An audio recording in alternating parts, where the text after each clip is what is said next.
मेरा नाम है डॉक्टर इकराम और आज मैं आपको बताने जा रहा हूं मैल न्यूट्रिशन के बारे में, जिसे उर्दू में कहते हैं ग़िज़ाई अदम तवाज़ुन।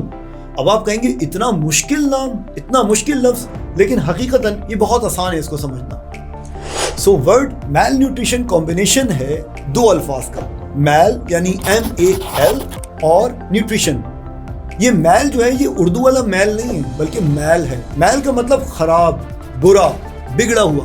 यानी जब हमारी न्यूट्रिशन, हमारी नरिशमेंट खराब हो जाती है, बुरी हो जाती है, बिगड़ जाती है, ग़िज़ाई अदम तवाज़ुन हो जाता है, इम्बैलेंस हो जाता है, तो इस कंडीशन को कहते हैं मैल न्यूट्रिशन। यहाँ पर एक बहुत बड़ी गलतफहमी पाई जाती है और आप जानते हैं वो गलतफहमी क्या है। मैल नरिशमेंट से या मैल न्यूट्रिशन से लोग समझते हैं छोटे बच्चे या छोटे लोग जिनके कद छोटे रह जाते हैं या जो अंडरवेट, जिनका वजन कम होता है। लेकिन हकीकतन मैल न्यूट्रिशन का मतलब है अगर आप मोटे हैं, जी हाँ ओबीस हैं या ओवरवेट हैं, तब भी आप मैल न्यूट्रिशन का शिकार हैं। बिल्कुल उसी तरह अगर आपका वजन ज़रूरत से कम है, नॉर्मल से कम है, या आपकी हाइट, आपका कद ज़रूरत से कम है, तब भी आप मैल न्यूट्रिशन का शिकार हैं। सो इन वजूहात की बिना पर मैल न्यूट्रिशन यानी ग़िज़ाई अदम तवाज़ुन की दो इक़साम हो गई, दो टाइप्स हो गए। नंबर 1 अंडर न्यूट्रिशन, ज़रूरत से कम वज़न, ज़रूरत से कम कद, आपकी ग्रोथ नहीं हो पा रही है या कम हुई है आपकी उम्र के लिहाज से, आपकी हाइट के लिहाज से। और दूसरा है ओवर न्यूट्रिशन, आप ज़रूरत से ज़्यादा मोटे हो गए हैं, ज़रूरत से ज़्यादा कैलोरीज ले रहे हैं, आपको जितना फ्यूल, जितना पेट्रोल चाहिए अपनी बॉडी की गाड़ी को चलाने के लिए, आप उससे ज़्यादा ले रहे हैं। सो अंडर न्यूट्रिशन की मजीद 3 इक़साम या 3 टाइप्स हो गई। वेस्टिंग यानी आपका वजन आपकी हाइट के लिहाज से कम है। दूसरी चीज स्टंटिंग यानी आपका कद आपकी एज के लिहाज से कम है। और तीसरी चीज अंडरवेट यानी आपका वजन आपकी हाइट या आपकी एज के लिहाज से कम है।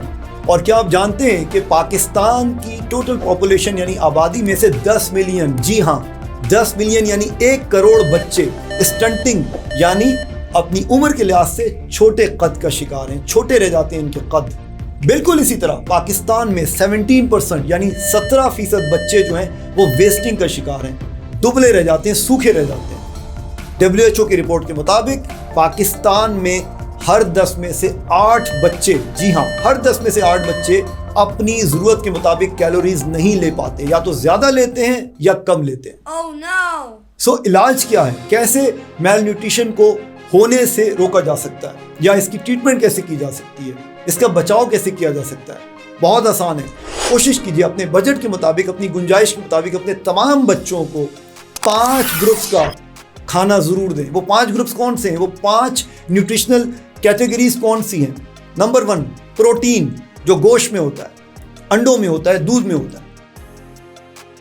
नंबर 2 डेयरी, मक्खन, पनीर, दूध, दही। नंबर 3 ग्रेन्स यानी चावल है, लोबिया है, दालें हैं। नंबर 4 फल, हर तरह के फल, डिफरेंट रंगों के फल, मुख्तलिफ कलर्स के फल। और last but not the least vegetables, सब्जियां, सलाद की शक्ल में हो या पकी हुई सब्जियां हो। ये रोज़ाना ये 5 चीज़ें आपके बच्चे की खुराक का खासा होना चाहिए। एक चीज़ और, बच्चे को बजाय 3 बड़े खाने देने के 5 छोटे छोटे मील दीजिए। सुबह का नाश्ता, फिर उसके बाद 2 से 3 घंटे बाद एक छोटा स्नैक, फिर लंच, फिर शाम का स्नैक और फिर रात का खाना।